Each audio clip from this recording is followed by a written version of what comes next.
Baik Bapak Ibu, izin kami mulai untuk pertemuan pada pagi hari ini. Bismillahirrahmanirrahim. Assalamualaikum warahmatullahi wabarakatuh. Selamat pagi, salam sejahtera bagi kita semua. Om Swastiastu, Namo Buddhaya, Salam Kebajikan, Rahayu. Yang terhormat Kepala Bidang Penjaminan Manfaat Rujukan BPJS Kesehatan Kantor Cabang Karawang, yang terhormat Case Manager BPJS Kesehatan Kantor Cabang Karawang, yang terhormat seluruh tamu undangan, perwakilan dari rumah sakit ataupun klinik utama mitra kerja BPJS Kesehatan Kantor Cabang Karawang, dan yang kami banggakan seluruh duta BPJS Kesehatan. Puji dan syukur kita panjatkan kehadirat Allah Subhanahu wa Ta'ala, karena berkat rahmat dan hidayahnya kita semua dapat bertemu walaupun secara daring melalui aplikasi Zoom dalam pertemuan evaluasi layanan dan komitmen bulan pelayanan Oktober tahun 2022.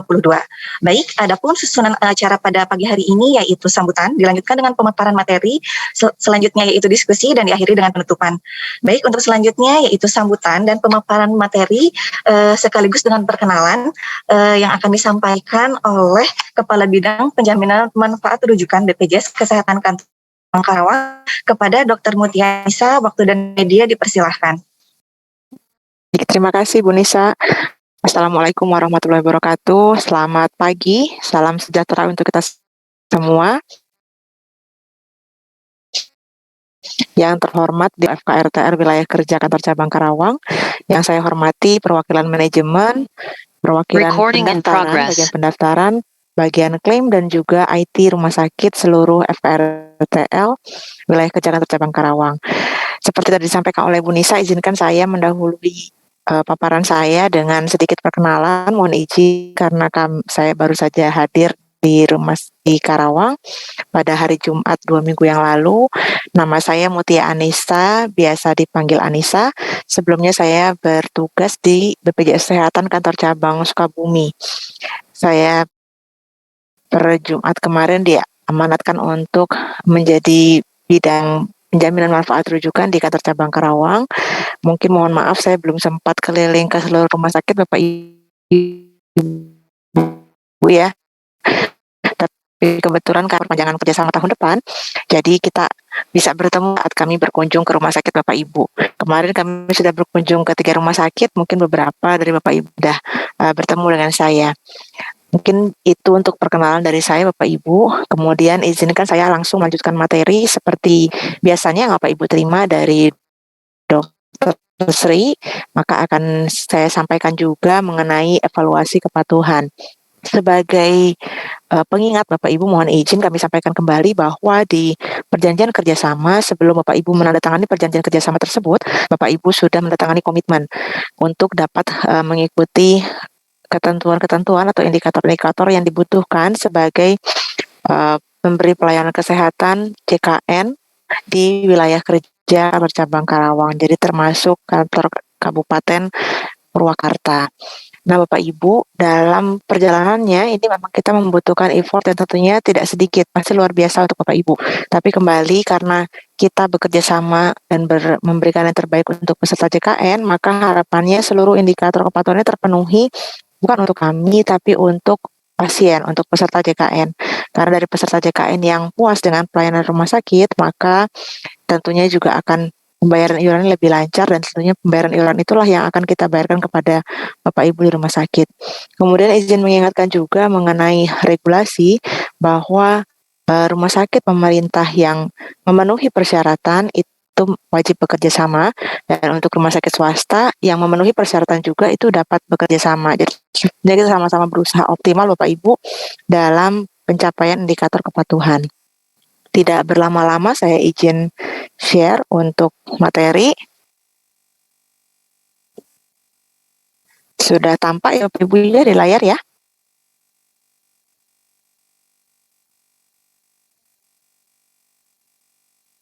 Baik, ini untuk evaluasi layanan dan komitmen FKRTL bulan pelayanan Oktober.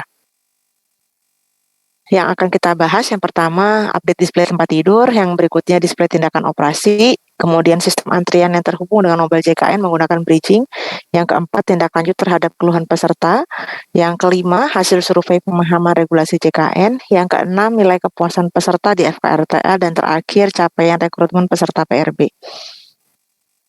Untuk skor komitmen kepatuhan, Bapak Ibu bisa melihat masing-masing rumah sakitnya di sini ya. Jadi seperti yang kami sudah pernah sampaikan dalam setiap bulannya, bahwa skor minimal kepatuhan secara total dari 7 indikator tadi harus di atas 88. Jadi ini juga tentunya merupakan pertimbangan Bapak Ibu karena kita akan perpanjangan kerjasama dalam waktu 2 bulan dari sekarang, maka Bapak Ibu kami harapkan itu sudah memenuhi seluruh kriteria yang ditentukan ya dengan skor minimal 88. Mungkin rumah sakit yang masih belum 88 bisa dicek. Nanti ini materinya kami share juga mana-mana yang belum terisi. Ini seperti ini mungkin display tindakan operasi Bapak Ibu ya. Display tindakan operasi itu yang sering terjadi apakah memang tidak di-entry oleh bagiannya atau sudah di-entry tapi tidak terbaca di aplikasi mobile JKN kami. Bila Bapak Ibu merasa sudah meng-entry tapi belum muncul dalam feedback ini, Bapak Ibu boleh konfirmasi ke kami, baik ke saya langsung atau ke teman-teman. Untuk display tempat tidur sama, seperti itu juga harus bisa dengan bridging atau non-bridging. Nah ini Bapak Ibu, selalu saya lihat di sini memang belum semua rumah sakit yang bridging, tapi walaupun Bapak Ibu belum bridging, semuanya sudah kita sediakan melalui aplikasi bantu ya untuk penyampaian update display tempat tidur, update display tindakan operasi, sistem antrian yang online. Walaupun belum bridging, Bapak Ibu tetap diberikan aplikasi bantu. Jadi kami berharapkan tetap bisa dikejar untuk pencapaian seluruh indikator kepatuhan. Kita ini ke satu-satu Bapak Ibu ya, pemanfaatan antrian online. Nah, untuk antrian online seperti ini ya, yang mungkin kami juga feedbackkan ke Bapak Ibu secara berkala. Ini secara total kami lihat, jadi jumlah antrian total itu 432. Nah, yang lengkap baru 191.000. Jadi sekitar 44%. Nah, seperti pernah kami sampaikan juga bahwa quality rate ini diharapkan 80%. Artinya kalau 80% dari yang terbentuk itu harus sampai tuntas. Nah, yang tuntas seperti apa Bapak Ibu? Mungkin saya izin menyampaikan kembali ya. Kalau kita lihat di sini rata-rata waktu tunggu admisi. Ini kalau kebetulan di sini ada bagian IT ya. Jadi ini untuk di tas 1 sampai ke tas 2. Ya, jadi kita ada 7 tas Bapak Ibu ya dalam memonitoring antrol. Jadi kalau di antrian online itu secara IT ini ada rata-rata waktu tunggu admisi itu adalah waktu antara tas 1 ke tas 2. Kemudian berikutnya waktu layanan admisi ini 2 ke 3. Yang ini 3 ke 4, 4 ke 5, 5 ke 6, 6 ke 7. Nah, yang mungkin saya izin mengingatkan adalah untuk pasien-pasien yang tidak mendapatkan obat, pastikan bahwa tas ID-nya hanya terpanggil sampai tas ID 5 saja, sampai sini. Jadi jangan sampai terpanggil ke tas ID 7, tas ID 6, maaf. Kalau terpanggil ke tas ID 6, maka dia harus menyelesaikan sampai tas ID 7, agar antriannya menjadi lengkap, gitu. Tapi kalau memang pasien yang mau mengambil obat, maka tentunya tas ID yang selesai itu sampai dengan tas ID 7 di sini. Begitu ya. Jadi 1, 2, ini 2, 3, 3, 4, 4, 5, 5, 6, ini 6, 7. Begitu Bapak Ibu ya. Jadi mohon diingat, dicek kembali, mungkin rumah sakit ID-nya pasti punya dashboard ya. Mengecek kembali di tas berapa sebenarnya yang miss dari rumah sakit. Kemudian ini untuk dashboard antrian online per Oktober ya. Ini per Oktober ada 21.000 dengan per 44.000, jadi masih 49%. Ini masih cukup jauh ya, kita perlu kejar kembali. Nah, ini untuk per rumah sakit ya Pak Ibu bisa cek kembali per rumah sakit. Ini kita bandingkan untuk pemanfaatan. Jadi kalau pemanfaatan kita berbandingnya dengan SCP terbit. Nah, bagaimana kita memperbaiki ini? Karena tadi indikatornya ada 2, antrian online dan SCP terbit. Jadi mudahnya antriannya ditambah, SCP-nya dikurangi. Gitu ya, mudahnya untuk mudahnya diingat. Nah, bagaimana kita menambah antrian? Yang pertama, seluruh pasien yang datang ke rumah sakit itu menggunakan antrian online. Jadi antrian online BPJS Kesehatan itu sudah mengakomodir bahkan untuk peserta yang non-JKN. Jadi Bapak Ibu kalau ingin meningkatkan jumlah antriannya, berarti seluruh pasien itu dikasih nomor antrian online yang terhubung dengan aplikasi di rumah sakit. Jadi kalau sudah bridging kan sebenarnya 1 kali kerja Bapak Ibu ya. Harapannya memudahkan Bapak Ibu juga. Tapi kalau non-bridging berarti tetap harus digunakan keduanya. Jadi seluruh pasiennya harus menggunakan antrian online dengan harapan akan menambah pemanfaatan antrian online. Yang kedua, karena indikator yang kedua adalah SCP terbit. SCP terbit ini ada 2 kaitan. Yang pertama dengan antrian online itu sendiri. Bagaimana cara tadi mengurangi? Maksud kami mengurangi SCP terbit bukan semerta-merta di hilangkan ya, tapi harus dicek apakah SCP terbit itu memang SCP yang digunakan. Kalau SCP-nya tidak digunakan, itu kami harapkan dapat dihapus. Bagaimana Bapak Ibu mengecek SCP itu digunakan atau tidak? Di Vclaim itu sudah ada data kunjungan per hari yang Bapak Ibu bisa download setelah jam 2 siang setiap harinya. Baiknya di-downloadnya kalau bisa sih per hari ya. Karena Bapak Ibu bisa mengecek yang pertama apakah SCP-nya sudah diselesaikan semua. Yang kedua, Bapak Ibu bisa mengecek apakah klaimnya sudah diproses. Kalau setiap hari tidak memungkinkan, setiap minggu juga boleh. Setiap minggu Bapak bisa cek kunjungannya. Kalau setiap minggu juga belum memungkinkan, minimal sekali per bulan. Per bulan Bapak Ibu harus cek jumlah kunjungannya. Nah, kaitannya yang kedua, SCP terbit tidak hanya dengan antrian online, tapi juga dengan kualitas klaim. Kualitas klaim itu SCP yang ditagihkan oleh Bapak Ibu dibanding dengan SCP terbit.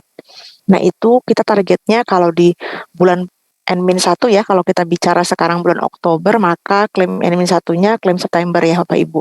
Klaim September itu targetnya 70% dari seluruh klaim yang ditagihkan. Kalau untuk masuk aplikasi tetap 75% ya Bapak Ibu.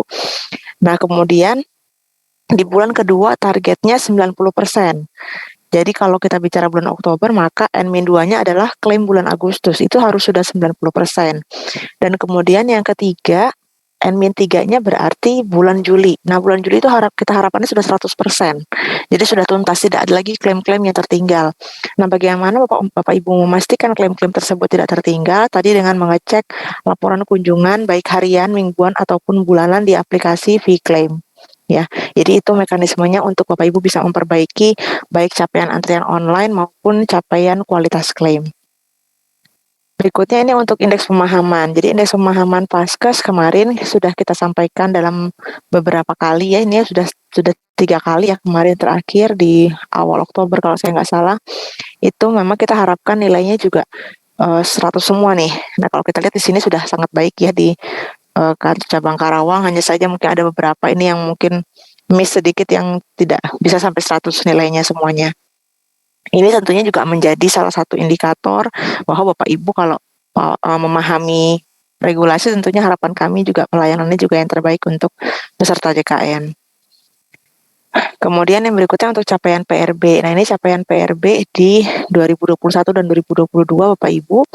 Ini persentase dari antara target dengan capaian Bapak Ibu. Nah, kita sekarang punya waktu sebenarnya sangat mepet ya Bapak Ibu. Sudah di Oktober kita cuma punya waktu 2 bulan lah ya untuk Bapak Ibu mengejar. Nah, ini mungkin kalau nanti ada yang kurang dipahami atau mungkin ada kendala dalam pencapaiannya, saya boleh dikonfirmasi baik dalam momen diskusi nanti di pertemuan ini ataupun secara japri atau di grup, mangga silakan. Jadi Bapak Ibu mungkin saya izin mengingatkan PRB itu pasiennya harus dipastikan memenuhi kriteria 3B. Ya, 3B itu yang pertama benar diagnosa. Benar diagnosa, diagnosanya betul-betul PRB ya, 9 diagnosa itu aja. Jadi kalau diagnosanya bukan PRB, nggak usah didaftarin. Karena pasti dia akan tidak menjadi capaian Bapak Ibu. Begitu berikutnya dia kontrol, dia akan hilang dari capaian Bapak Ibu. Yang kedua, harus benar obat. Jadi obat-obatnya seluruhnya PRB. Kalau ada satu obat saja, bahkan hanya vitamin misalnya satu yang tidak masuk dalam obat PRB, maka itu tidak bisa di PRB-kan. Karena pasien pasti akan mencari obat tersebut sampai dapat. Dia akan kembali lagi ke rumah sakit. Nah, saat pasien kembali ke rumah sakit, itu akan menghilangkan capaian Bapak Ibu. Jadi Bapak Ibu kadang-kadang mungkin ada tuh rumah sakit yang dia rasanya udah daftarinnya banyak nih, tapi kok nggak masuk jadi capaian. Biasanya karena pasien datang kembali berobat. Kemudian yang ketiga, benar stabil. Yang benar stabil ini Bapak Ibu mesti pastikan stabil di seluruh poli dan kalau bisa di seluruh rumah sakit. Bagaimana mengeceknya Bapak Ibu? Saat Bapak Ibu akan mendaftarkan seorang pasien, nomor kartu JKN-nya itu kan bisa dipanggil riwayatnya ya. Nah, kalau dia punya riwayat kunjungan ke poli lain di rumah sakit Bapak Ibu, atau dia punya riwayat kunjungan ke rumah sakit lain, baiknya tidak di-PRB-kan dahulu. Karena biasanya pasien-pasien seperti itu, dia reguler kontrol ke rumah sakit. Nah, saat dia kontrol, maka akan hilang dari capaian PRB Bapak Ibu. Yang kedua, kalau dia 2 rumah sakit, itu jadi tarik-tarikan. Misalnya dia pertama ke rumah sakit A, didaftarkan ke rumah sakit A, stabil nih. Pasien didaftarkan jadi PRB. Setelah didaftarkan oleh di rumah sakit A, ternyata pasiennya punya kontrol lagi ke rumah sakit B untuk di poli lain misalnya. Nah, kalau dia datang ke rumah sakit B, maka capaian rumah sakit A ini hilang. Nah, ternyata menurut rumah sakit B stabil juga di poli beliau. Nah, di poli itu di PRB kan, maka pindah menjadi capaiannya rumah sakit yang B tadi. Begitu Pak Ibu ya. Jadi sebelum di PRB kan supaya tidak dua kali kerja ya. Jadi udah capek-capek nih ngumpulin pasien PRB ternyata kok nggak jadi capaian. Nah, seperti itu dipastikan dulu 3B-nya seperti itu ya Pak Ibu ya. Dan kalau ada kendala lain di luar itu, nanti saya boleh langsung dikonfirmasi dengan data. Misalnya yang sering terjadi FKTP-nya nggak paham, atau apoteknya nggak paham misalnya, atau pasiennya nggak paham, mangga nomor kartu, nomor HP pasiennya, kejadiannya di mana, di FKTP mana misalnya, atau di apotek mana, nanti biar kami konfirmasi langsung ke Vaskesnya. Kemudian absensi dan kualitas klaim. Nah, absensi dan kualitas klaim tadi sudah saya bahas sedikit ya. Nah, seperti ini kami memberikan feedback kepada Bapak Ibu ya. Jadi kita bicara nih N-1 ini, kalau kita bicara Oktober berarti N-1-nya September ya, N-2-nya Agustus, N-3-nya Juli, N-4-nya Juni, N-5-nya Mei, dan N-6-nya April. Jangan lupa kita kan kadaluarsanya di 6 bulan sekarang Bapak Ibu ya. Jadi harapannya kenapa sih kok harus 3 bulan 100%? Supaya memastikan nggak ada klaim yang tertinggal. Ini di sini sebenarnya sudah sangat baik, tinggal ditingkatkan saja untuk rumah sakit yang belum tercapai target sesuai tadi yang saya sampaikan. Berikutnya ini untuk absensi klaim ya, seperti ini.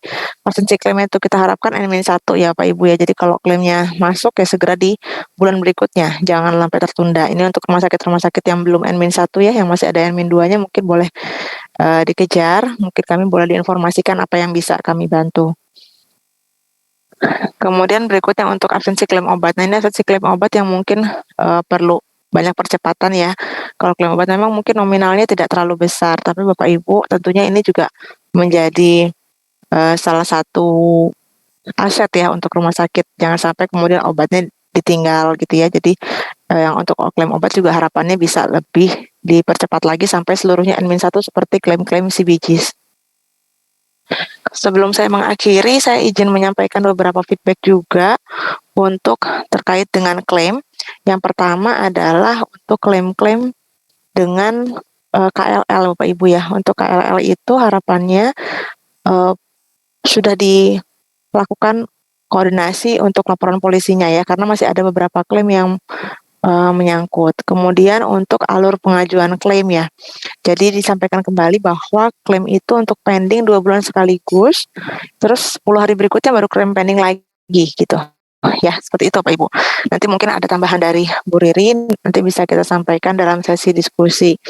Mungkin itu Bapak Ibu dari saya. Selanjutnya saya kembalikan ke Bu Nisa untuk sesi diskusi. Kepada Bu Nisa saya kembalikan. Terima kasih. Assalamualaikum warahmatullahi wabarakatuh.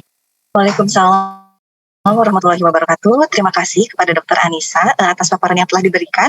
Selanjutnya itu sesi diskusi atau sharing session. Dipersilahkan kepada Bapak Ibu pada termin pertama untuk 3 penanya terlebih dahulu. Boleh raise hand atau meninggalkan pertanyaannya di kolom chat. Dipersilakan Bapak Ibu yang ingin bertanya atau yang ingin memberikan masukan kepada kami.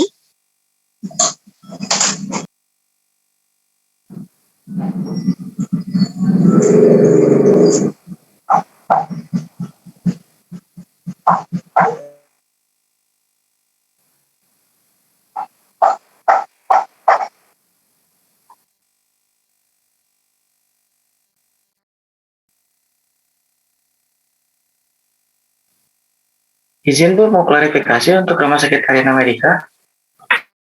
Boleh dipersilahkan Pak. Rumah Sakit Karina ini kan BPJS seperti biasa ya, sepertinya berulang lagi seperti evaluasi sebelumnya, di mana bagian display operasi yang dianggap 0 itu padahal sebenarnya realnya sudah bridging. Cuma memang kebetulan lagi apa saja, kemarin dicek oleh BPJS memang sedang tidak ada jadwal operasi. Nah, soalnya Karina saya cek di sistem kami, itu sebenarnya ada jadwal operasi kemarin tanggal 24 jam 2 sampai jam 6 sore. Cuma mungkin karena diisinya kemarin, dan itu hanya untuk kemarin, sementara BPJS ngeceknya mungkin hari ini pagi untuk jadwal hari ini ya, dan memang dianggap tidak ada, maka tadi displaynya kelihatannya kosong. Padahal kami sudah bridging Bu. Mungkin itu aja klarifikasi dari kami. Baik, mungkin saya izin langsung jawab ya Bu Nisa ya. Pak Ihsan itu kejadian juga di beberapa rumah sakit ya. Jadi solusinya Pak Ihsan itu di entry-nya tidak hanya per hari. Jadi Pak Ihsan bisa entry itu misalnya jadwal misalnya sampai 2 minggu ke depan misalnya. Kan operasi elektif ada banyak ya. Biasanya rumah sakitnya punya jadwal operasi elektif misalnya sampai 1 minggu, 2 minggu, atau bahkan sebulan ke depan gitu kalau rumah sakitnya memang banyak operasinya. Nah supaya waktu kami feedback itu nggak kosong, Pak Ihsan entry-nya jangan hanya hari itu. Tapi di entry misalnya kalau sekarang misalnya Pak Ihsan punya jadwal sampai 31 Oktober terus semuanya supaya waktu kita feedback itu ada muncul. Kebetulan Bu di Rumah Sakit Karina Medica tidak setiap hari ada operasi, dan Heeh. walaupun ada operasi kebanyakan itu secara cito dadakan. Jadi pagi jadwal operasi dilakukannya hari itu juga, siang atau sore. Jadi kayaknya jarang-jarang juga ada operasi yang direncanakan besok operasi ya jam sekian atau lusa. Memang nggak, kami kan rumah sakitnya kelas D Bu, jadi memang tidak ada banyak juga frekuensi operasinya. Maksud saya klarifikasi hanya itu aja, bahwa Baik-baik, kami secara strategi sudah sistem. siap-siap. Baik, nanti mungkin kami juga cek berkala ya Pak. Terima kasih masukannya Pak Ihsan. Ada lagi Bapak Ibu?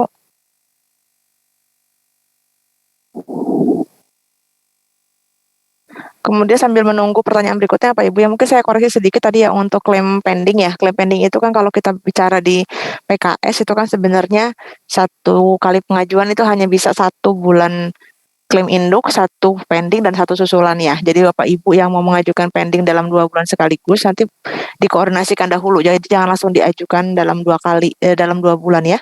Jadi saya koreksi untuk pengajuan pending nanti harus dikoordinasikan dahulu karena kalau kembali ke PKS itu tidak diperkenankan. Oleh karena itu, kami berharapnya semua klaim itu memang bisa N-1. Dari Bu Riri mungkin ada tambahan? Baik Bu, terima kasih.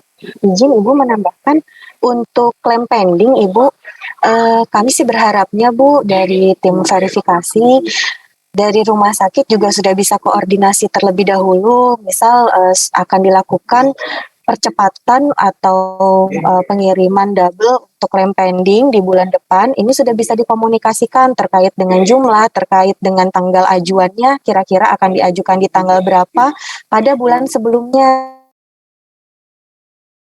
Sehingga nanti kami pun di sini akan memplotting untuk SDM, kemudian untuk waktu pengerjaan juga. Jadi nanti kita bisa lancar untuk pengiriman klaim pending dan pengerjaannya. Itu saja Ibu, terima kasih. Baik, terima kasih Mbak Ri. Saya kembalikan Bu Nisa. Baik, terima kasih Dr. Anissa dan Bu Riri atas tanggapan dan tambahannya.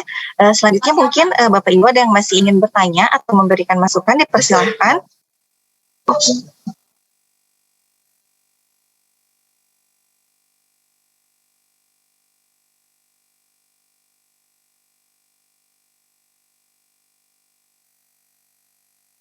Ada kesulitan lain mungkin yang bisa kami bantu Bapak Ibu?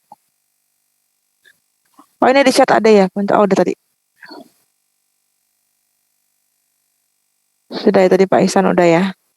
Izin Ibu menambahkan satu lagi mungkin Bu terkait Boleh. dengan implementasi Clearcom Bapak Ibu sekalian yang menggunakan Clearcom di wilayah kerja Karawang dan Purwakarta ada 28 rumah sakit dan ada beberapa yang kami mendapatkan feedback dari kedeputian wilayah karena memang tercatat belum melakukan upload file di aplikasi Clearcom. Padahal beberapa rumah sakit yang diberikan feedback tersebut ternyata sudah memberikan hasil luaran dari Clearcom tersebut. Nah ini kalau ditelusuri ternyata memang ada satu proses yang dilewatkan oleh Bapak Ibu sekalian yang menggunakan Clearcom setelah melakukan pengolahan data hasil verifikasi, silahkan untuk melakukan checklist kalkulasi data.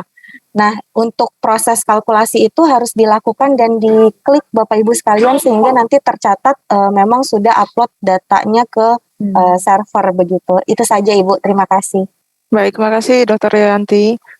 Bapak Ibu saya izin sambil jawab yang di chat ya dari Permata Keluarga. Izin bertanya dari Rumah Sakit Permata Keluarga Karawang untuk display tindakan operasi kami sudah terhubung tapi sampai saat ini masih 0. Mohon izin dengan Permata Keluarga boleh dibuka mic-nya punten.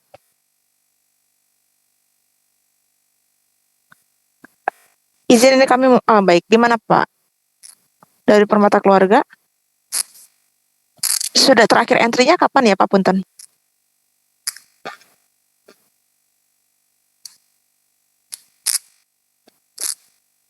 Dari Rumah Sakit Permata Keluarga terdengar nggak ya Pak Punten?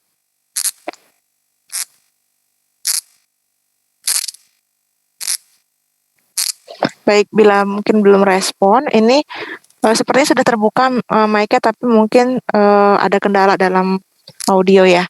Jadi izin saya jawab dahulu Bapak Ibu. Untuk yang belum terhubung tadi seperti saya sampaikan, yang pertama apakah memang tidak terisi, jadi terhubung secara bridging, tapi bagian yang seharusnya mengentry jadwal operasi tidak melakukan entry. Yang pertama itu kemungkinannya. Yang kedua, tas ID-nya tidak terkirim. Jadi Bapak Ibu kalau sudah mengupdate tapi masih belum muncul dalam feedback kami, boleh nanti dikoordinasikan ke saya atau ke Pak Geo atau ke Bu Nisa, boleh mana aja ya. Jadi mudah-mudahan nggak bingung Bapak Ibu ya, kebetulan nama kami mirip ya. Jadi bisa ke saya, boleh ke Bu Nisa atau ke Pak Geo untuk memastikan apakah memang tas ID-nya terkirim atau tidak. Ya itu. Nanti biasanya dilakukan cek melalui API JKN dan lain-lain seperti itu. Kemudian tadi yang Pak Ihsan sudah ya.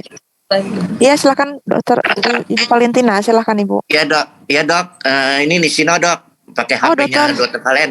Siap Ya nanti dokter. kita akan cek kembali yang untuk jadwal operasi ya dok. Nanti Siap, saya akan siap. kabarin. Ya. Baik dokter, nanti boleh di Japri juga boleh dokter. Oke, makasih. Hatur nuhun Pak Direktur sami nuhun.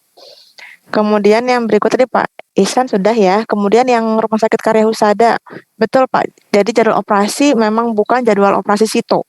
Yang di entry adalah jadwal operasi yang elektif. Kalau sito kan nggak mungkin ya, udah mau operasi sito masa mau update jadwal dulu gitu, kayaknya nggak mungkin, itu rusuh.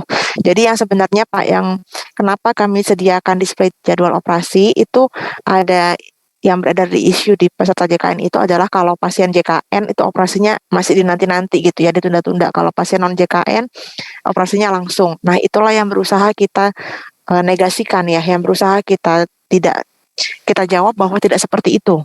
Nah, bagaimana membuktikannya? Kita tampilkan kepada pasien bahwa seluruh operasi itu ada jadwalnya. Jadi nanti yang muncul di aplikasi mobile JKN, pasien bisa melihat bahwa sebenarnya ada banyak loh, ada jadwal operasi di situ. Kenapa sih dia nggak segera operasi? Bukan karena dia peserta JKN, tapi karena memang jadwal operasi di rumah sakit tersebut penuh. Itu makanya itulah kami butuh dukungan Bapak Ibu untuk mengupdate jadwal operasinya, gitu. Kemudian dari Pak Herlan, apabila capaian pada saat evaluasi bulan 0 berpengaruh ke rata-rata tahunan? Iya, berpengaruh Pak. Terutama untuk antrian online dan yang terkait dengan bridging ya, itu semuanya kumulatif nantinya gitu. Nah, untuk memperbaiki itu Bapak Ibu, untuk antrian online itu sama dengan SEP ya Bapak Ibu ya. Jadi antrian online yang nggak terpakai itu juga bisa dihapus. Ada nanti caranya, nanti mungkin Bapak Ibu bisa koordinasi antara IT dengan Pak Geo, atau nanti bisa kontak saya, nanti saya koordinasikan juga dengan Pak Geo. Jadi ada tipsnya untuk menghapus antrian, tapi antriannya memang harus nggak terpakai ya, bukan antrian yang nggak selesai, seperti itu. Kemudian, nah ini dari Karya Husada, betul Pak, terima kasih. Tas ID bisa dicek sendiri di rumah sakit masing-masing, betul. Bisa dicek kalau Bapak Ibu punya dashboard antrian online, sebenarnya IT rumah sakit masing-masing bisa bikin dashboard, Bapak Ibu bisa lihat sampai di mana tas ID-nya. Tapi kalau memang tidak semua IT rumah sakit punya dashboard, Bapak Ibu boleh japri ke saya atau ke teman-teman untuk mengetahui sebenarnya di mana yang kendala, gitu. Dari Pak Revaldi ya, ada yang bertanyakan Pak? Pak Revaldi ada yang mau ditanyakan atau baru join? Oh, sepertinya baru join ya. Kita mute dulu ya Pak, mohon izin. Baik, ada lagi pertanyaan apa Ibu? Boleh mau langsung atau mau di chat, mangga? Jadi kalau dari kami Bapak Ibu memang punten indikatornya cukup banyak ya, sangat banyak malah mungkin kalau Bapak Ibu merasa ya. Tapi tadi walaupun kami mintanya banyak, tapi kami juga siap untuk membantu menindaklanjuti. Jadi ada kendala apapun mangga diinfokan untuk kita cari solusinya bersama. Izin bertanya capaian tas ID untuk antrian rumah sakit dari Pak Arif ya. Pertanyaannya, izin bertanya capaian tas ID untuk antrian rumah sakit, masing-masing rumah sakit apa ada? Ada Pak. Silahkan, boleh nanti. Ini Pak Arif dari rumah sakit mana ya Pak? Lira Medika. Baik, nanti Lira Medika nanti kalau Bapak ingin cek yang tanggal berapa per harinya, itu boleh nanti kita bantu. Nanti boleh dijapri ya Pak. Oh iya Bapak Ibu, saya share nomor HP saya. Bapak Ibu boleh hubungi saya kapanpun. Jadi saya tetap usahakan saya bisa fast respon kecuali saya memang ada terkendala ya. Nomor HP saya 0811 atau saya ketik di ini aja ya, di chat ya.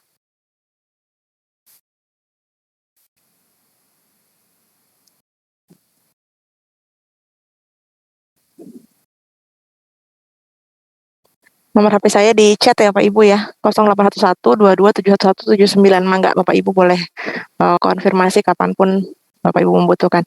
Dari Pak Aan, ada yang bertanyakan Pak Aan, Rumah Sakit Karya Husada, silahkan Pak. Assalamualaikum warahmatullahi wabarakatuh. Waalaikumsalam warahmatullahi wabarakatuh. Salam kenal juga Bapak. Ini dok, saya IT dari Rumah Sakit Karya Husada. Ingin bertanya yang masalah yang SCP terbit itu dok, itu untuk perhitungannya statistiknya berdasarkan tas ID yang terkirim ataukah berdasarkan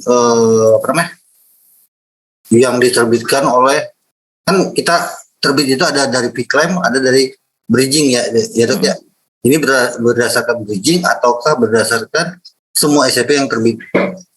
Saya langsung jawab ya Pak, berdasarkan seluruh SCP yang terbit. Di saya, apakah berdasarkan SCP yang terbit keseluruhan ataukah berdasarkan jumlah kunjungan yang dikirim oleh tas ID? Ya, jadi saya langsung jawab Pak, untuk SCP terbit itu seluruh SCP yang terbit baik melalui V-claim maupun melalui bridging.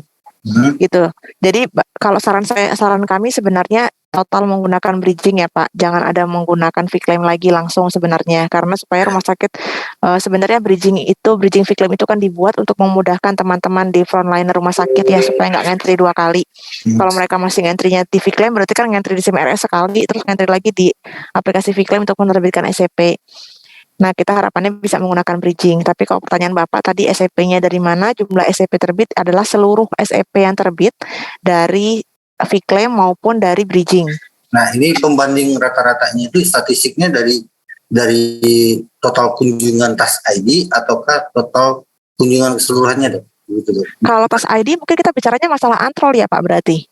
Ya, ini kan di situ kan ada pembandingnya kan capaian antrol ya dok ya, SCP terbit rata-ratanya gitu. Jadi ada beberapa indikator dalam antrian online Pak. Yang pertama kalau kita bicaranya quality rate, maka antrian lengkap dibanding antrian total.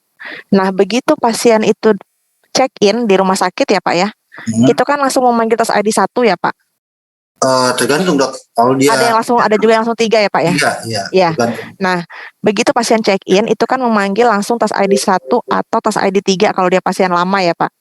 Nah, begitu terpanggil dia akan berhitung menjadi antrian total Pak. Begitu terpanggil tas ID 1. Betul. Nah, kalau pasiennya tidak mendapatkan obat, itu harus tuntas sampai tas ID 5, maka dia berhitung sebagai antrian lengkap. Kalau pasien dapat obat, dia harus sampai tas ID 7 selesai, baru dia terhitung sebagai antrian lengkap. Jadi quality rate yang 80% itu antrian lengkap dibanding dengan antrian total. Gitu ya Pak, itu untuk tas ID nih.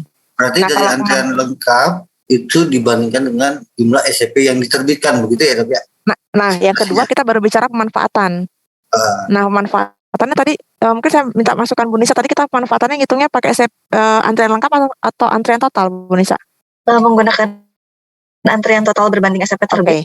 Antrian total Pak, berarti kalau untuk pemanfaatan tadi kita bicaranya quality rate ya. Yang kedua kita bicara pemanfaatan. Pemanfaatannya dihitung dari antrian total dibanding dengan SCP terbit.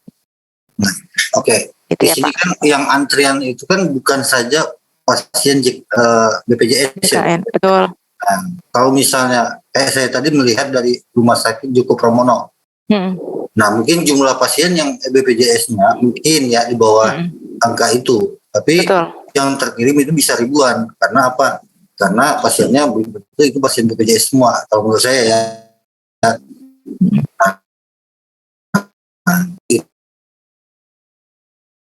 Itu akan melebihi dari 100%. Nah, ini yang mungkin masih membingungkan saya, kok bisa jadi lebih dari 100% gitu.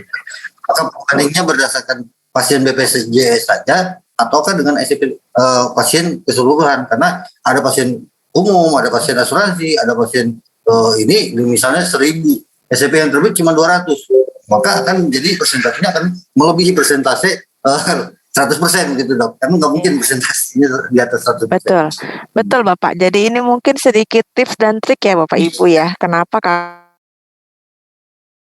kami membolehkan menggunakan itu ya supaya jadi sebenarnya kalau kita sih berharapnya minimal itu seluruh pasien JKN pakai antrian online.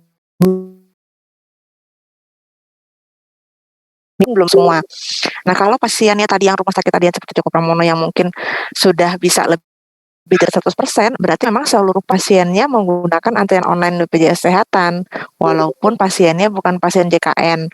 Sehingga tadi persentasenya bisa lebih dari 100%, dan itu nggak apa-apa Pak, boleh lebih dari 100% juga nggak apa-apa. Maksudnya gini dok, untuk mendapatkan penilai presentasi itu berbanding dengan SCP-nya atau Iya betul, Pak? Berbanding dengan SCP Pak, berbanding dengan SCP terbit.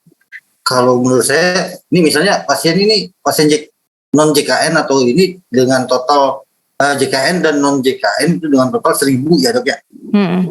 Terus SCP-nya cuma terbit 200.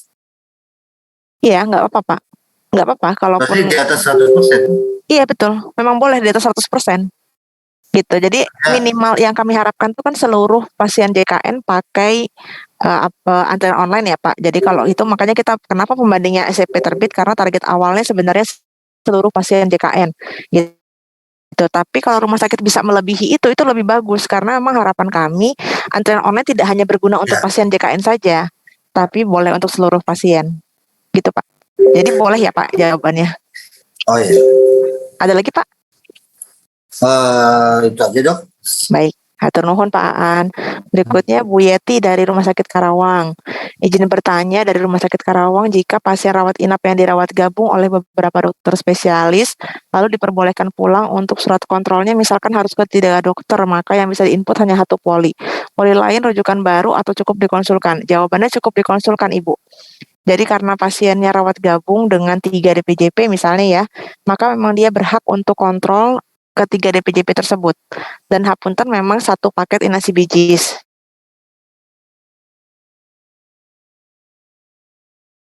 Lain.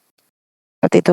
Kalau mungkin ada tambahan dari Dr. Yanti dan Bu Nisa, saya dikoreksi ya, silakan.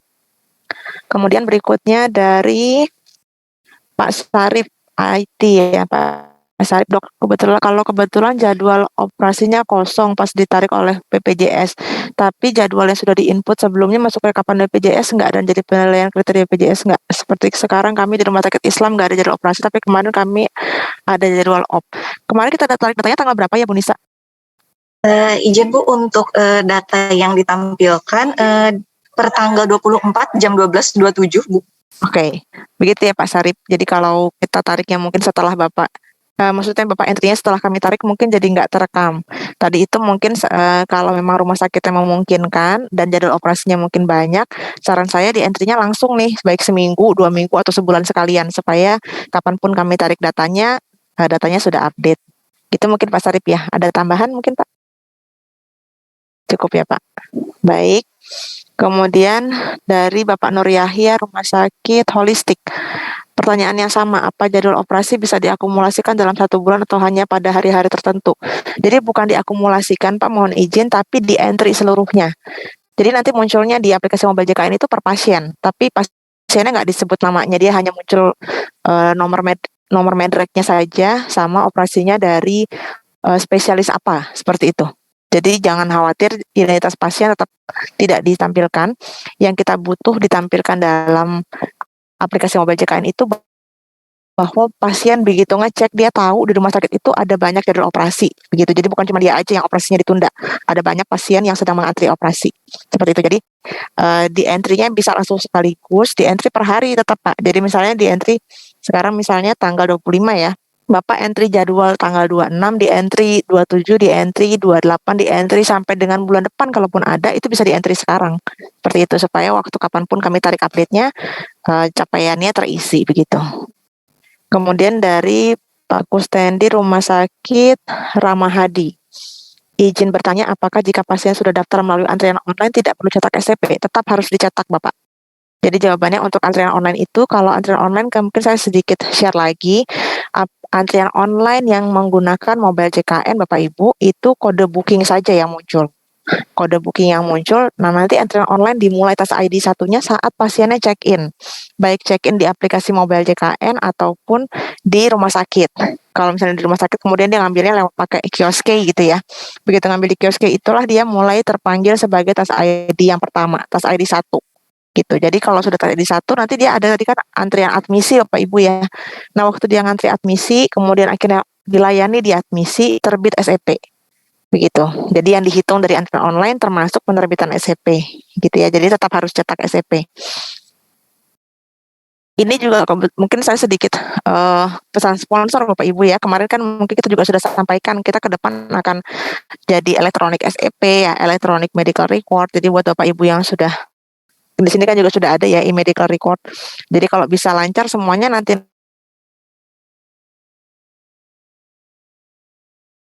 ini seluruh indikator digitalisasi harus terpenuhi dahulu baru Bapak Ibu diperbolehkan untuk tidak mencetak SEP gitu. Berikutnya Rumah Sakit Permata Keluarga izin bertanya untuk absensi klaim obat berwarna kuning maksudnya bagaimana? Itu maksudnya yang belum N-1. Saya mungkin izin share lagi. Yang obat ya. Nah, ini Bapak Ibu ya. Yang kuning ini yang belum N-1 ya. Rumah Sakit Permata Keluarga. Nah, ini ini udah N-1. Oh ya, mohon maaf ya dokter, saya koreksi lagi nih. Termasuk dari Nisa atau Bu Riri? Tidak Bu, mohon maaf, itu kemarin memang ada yang belum dihilangkan warnanya Bu. Siap, baik. Mohon maaf dokter, saya koreksi ya Bapak Ibu, Dokter Nisino dan tim Rumah Sakit Permata Keluarga itu seharusnya tidak kuning lagi ya, untuk N-1 sudah putih. Baik. Kemudian kalau pada saat ditarik data kemudian jadwal di rumah sakit tidak ada, bagaimana? Jadi terhitungnya 0 Pak kalau memang tidak di entry ya. Makanya tadi saya sampaikan kalau bisa sih di entry-nya jangan cuma sehari-sehari gitu. Di entry-nya langsung aja sebulan gitu supaya kapanpun tim BPJS Kesehatan melakukan update data sudah ada jadwal operasinya begitu. Kan saya rasa jarang ya rumah sakit, kecuali mungkin tadi seperti Rumah Sakit Karina yang mungkin kecil-kecil ya rumah sakit yang operasinya jarang. Kalau rumah sakit yang besar-besar apalagi di sini kan juga kasusnya tinggi ya, saya rasa pasti ada jadwal operasi elektifnya. Itu yang di entry supaya tidak sampai 0 saat dilakukan update data.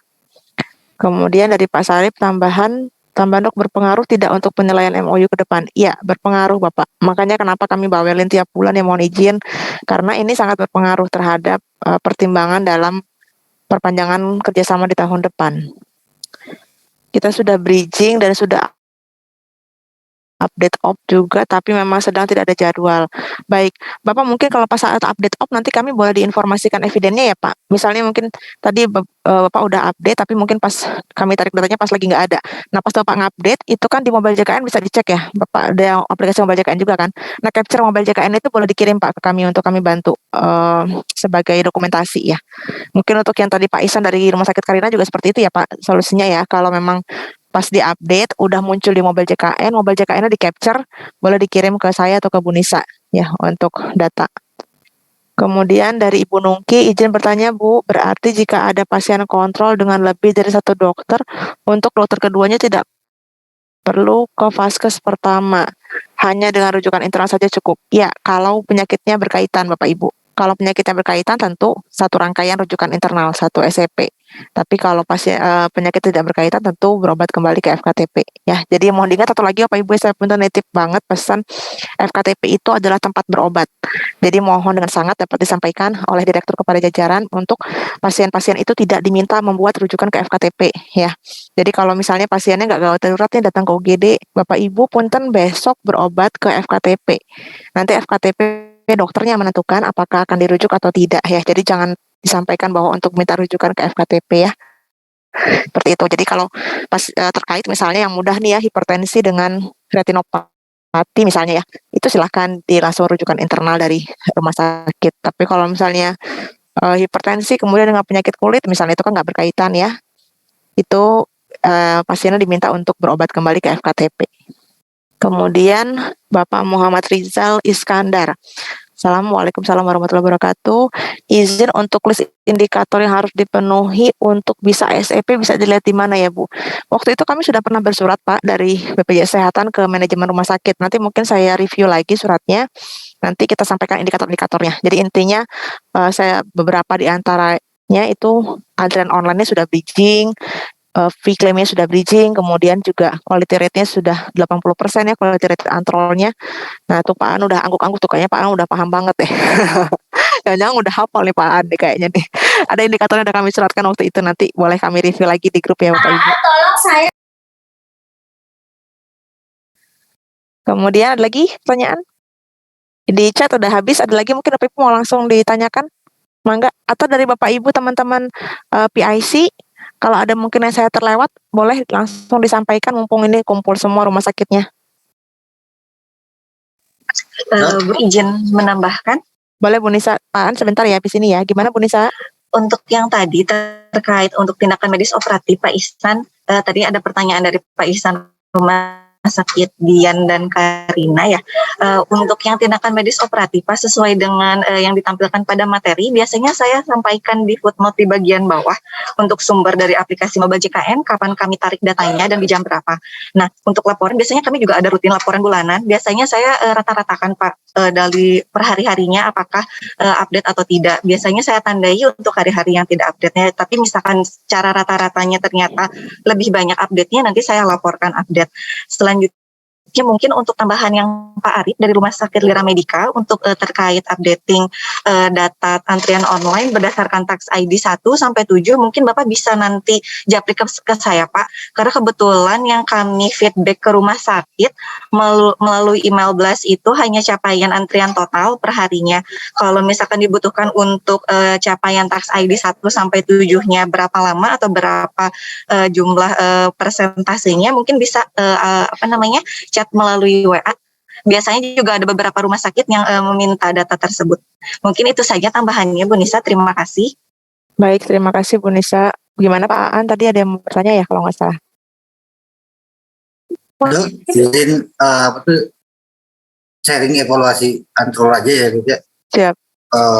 Yang kita jalanin itu kan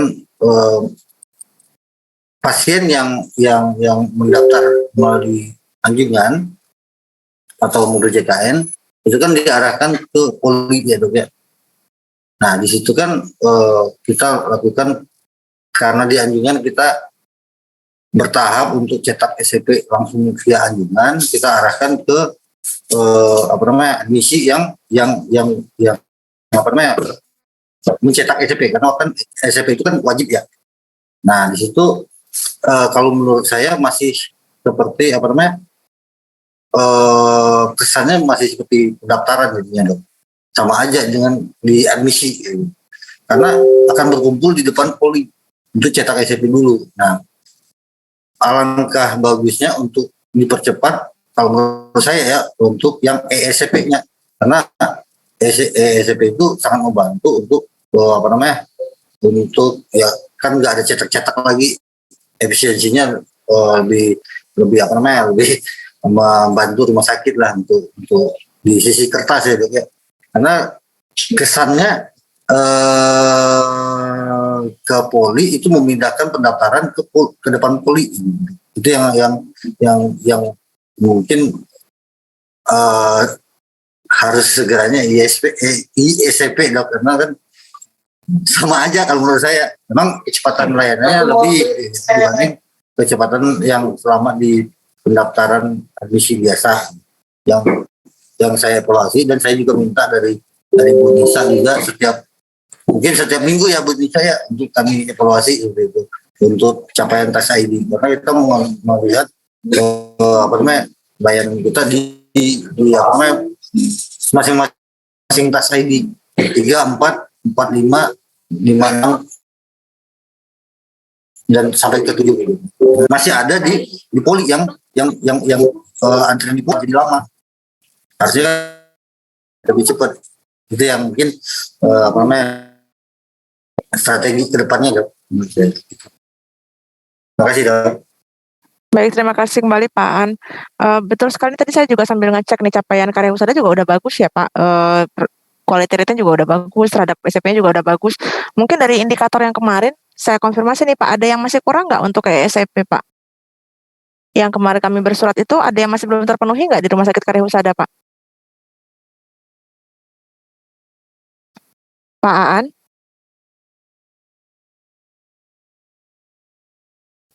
Baik, mungkin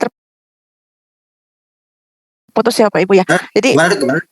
Pak, punten untuk yang kemarin nih beberapa indikator yang kami suratkan itu sudah terpenuhi semua belum di Rumah Sakit Karya Husada Pak? 1 sampai 99 ya. Iya, Udah terpenuhi. Oh baik. Kalau sudah terpenuhi, baik. Kalau sudah terpenuhi Pak, berkenan nanti Rumah Sakit Karya Husada bersurat ya Pak.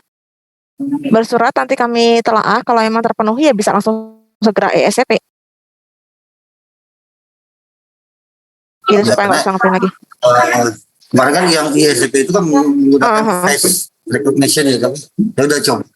Tinggal nanti tinggal dibanding ke ini sudah hampir selesai itu kemarin dapat katalog juga dari Pak Geo kan, insyaallah secepatnya saya bisa mengimplementasikan karena awal-awalnya kan menggunakan fingerprint kan udah hampir selesai ternyata berubah jadi face recognition jadi berubah lagi modulnya. Baik, mohon maaf ya Pak, ini juga kemarin ada pengembangan aplikasi memang untuk yang face recognition ya Pak. Nanti kalau memang selain face recognition sudah lengkap semua, nanti boleh kita koordinasi ya Bapak. Nanti boleh japri ke saya nanti apa-apa aja yang mungkin kita perlu persiapkan untuk pelaksanaan ISCP ya. Karena emang harapannya begitu, pasien juga nggak perlu tanda tangan lagi, rumah sakit juga bisa menghemat sumber daya khususnya untuk pencetakan kertas ya, pencetakan SCP ya, baik kertas maupun tinta mungkin ya Pak ya, kan sangat berarti ya. Mungkin itu ya Pak An.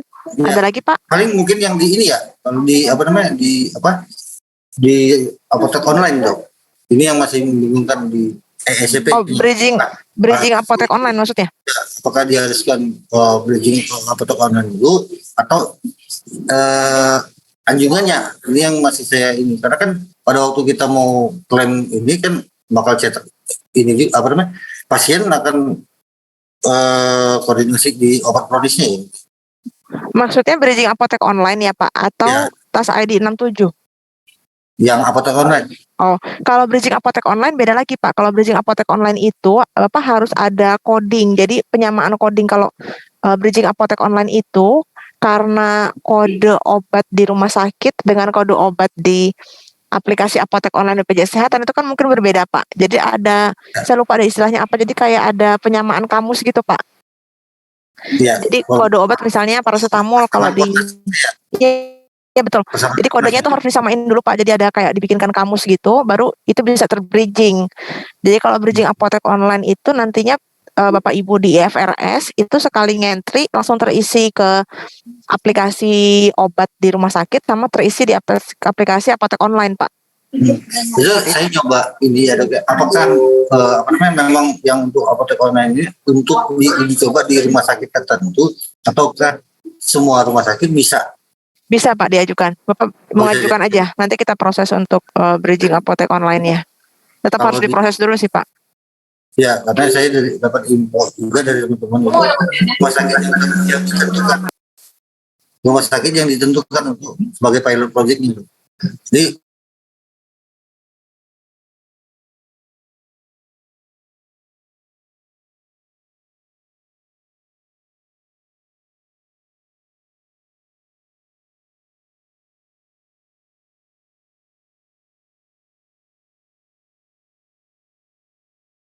kan dari beberapa syarat itu kan kita akan mengajukan EVDK-nya dong.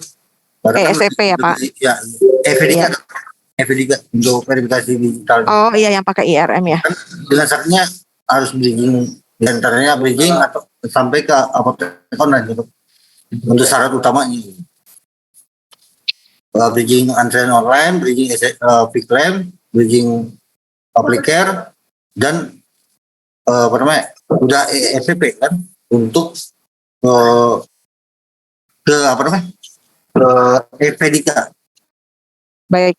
Jadi kita pengajuan klaimnya tanpa berkas kan untuk ini ke depannya kan. Iya betul seperti itu Pak. Jadi nanti Bapak Ibu karena gudang kita untuk berkas juga udah banyak. Iya betul, pasti gitu Pak. Scan-scan juga kan effortnya luar biasa.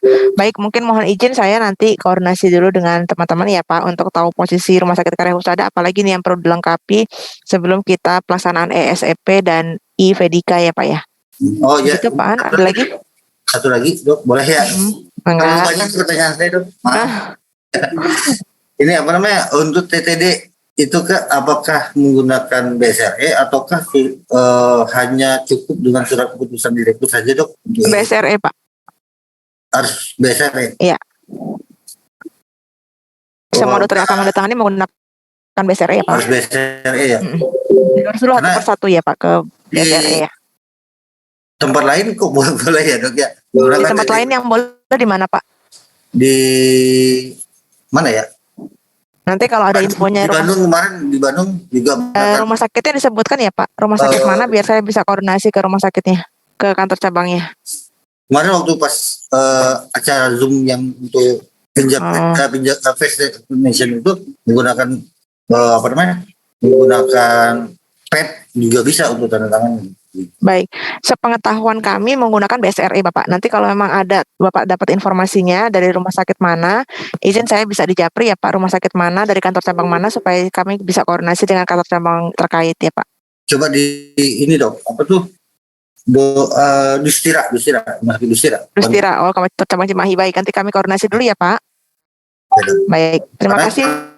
Jadi sampel untuk apa tuh face recognition kan dari apa Dustira. Baik, saya koordinasikan dulu ya Pak. Nanti kami informasikan lagi ya. Baik, terima kasih Pak An.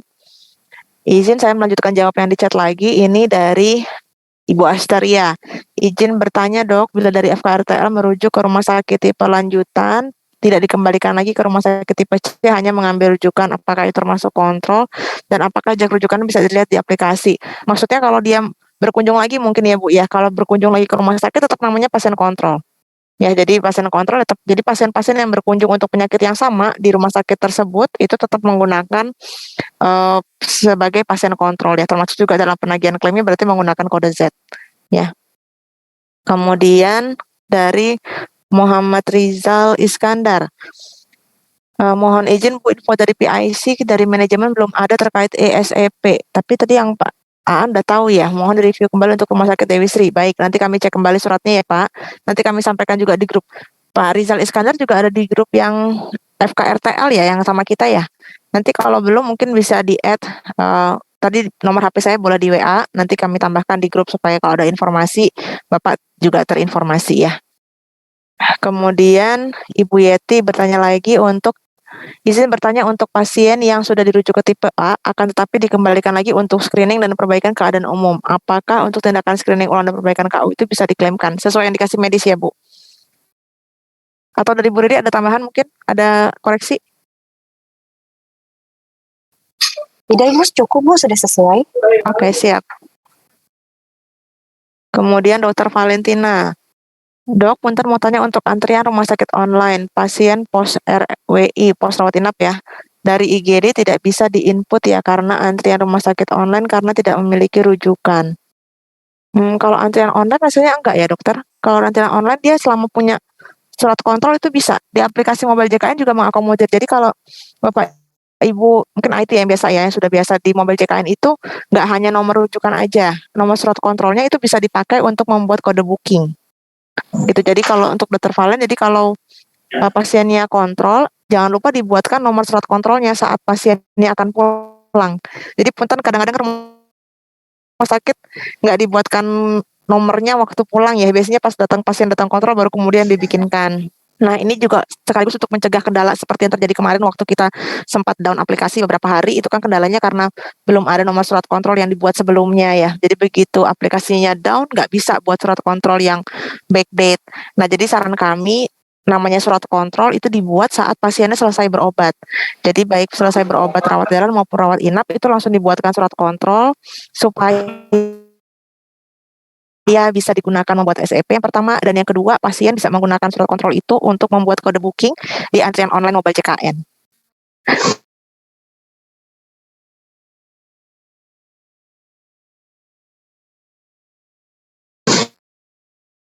Begitu dokter. Kemudian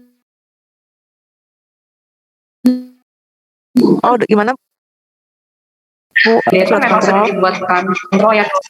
Tapi pas saya coba cetak itu memang tertulis saya itu memang tidak bisa dibuatkan karena tidak ada rujukannya dokter kayak gitu. Apakah memang mungkin 1 jam mepet kali ya atau kayak gitu. Tapi memang selalu kalau dibuat memang tidak bisa dokter kalau kayak gitu. Kenapa ya dok? Rumah sakitnya udah bridging ya Bu? Izin menambahkan Bu, kalau untuk rumah sakit Permata Keluarga belum bridging. Belum bridging. Baik Betul. Bu, nanti kalau ada capture-nya kayak di info ya Bu. Sambil kami cek ya nanti. Mungkin Ibu bersama tim IT nanti capture-nya dikirim ke saya, nanti kami cek kendalanya di mana. Seharusnya bisa ya. Iya. Baik. Nah itu aja tambahan dari Pak Ani, harus dibuat SKDP Posranap ya, betul. Jadi SKDP Posranap, surat keterangan dalam perawatan Posranap, surat kontrolnya ya, supaya bisa diantri. Kalau ada kendala selain itu nanti boleh dikoordinasikan. Ada lagi Bapak Ibu?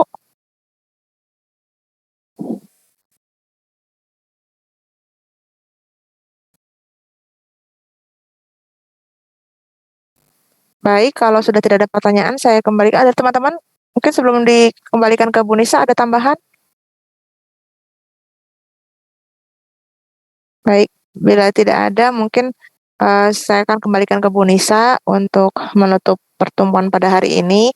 Tapi tentu tidak menutup komunikasi kita, Bapak Ibu ya. Bapak Ibu boleh japri dari manapun, dari pendaftaran atau apapun, boleh ke teman-teman, boleh ke saya langsung, mangga, supaya kita bisa segera cari solusinya dari setiap kendala yang ada. Itu saja mungkin dari saya. Terima kasih banyak atas kehadiran Bapak Ibu pada pertemuan hari ini. Saya kembalikan ke Bu Nisa. Terima kasih. Assalamualaikum warahmatullahi wabarakatuh. Waalaikumsalam warahmatullahi wabarakatuh. Terima kasih kepada Bu Nisa atas sesi diskusi hari ini. Terima kasih juga kepada Bapak Ibu yang telah bertanya dan memberikan masukan. Baik, untuk pertemuan pada pagi hari ini dicukupkan. Terima kasih Bapak Ibu yang sudah bergabung pada pertemuan di hari ini. Mohon maaf apabila ada salah kata atau perbuatan, terutama saya selaku pembawa acara. Baik, dicukupkan. Wabillahi taufiq wal hidayah. Wassalamualaikum warahmatullahi wabarakatuh. Waalaikumsalam. Waalaikumsalam warahmatullahi wabarakatuh. Atur nuhun Bapak Ibu, kami pamit. Atur nuhun dok. Terima kasih Bu Nisa, Bu Dokter. Ya, sami-sami Bapak Ibu, atur nuhun.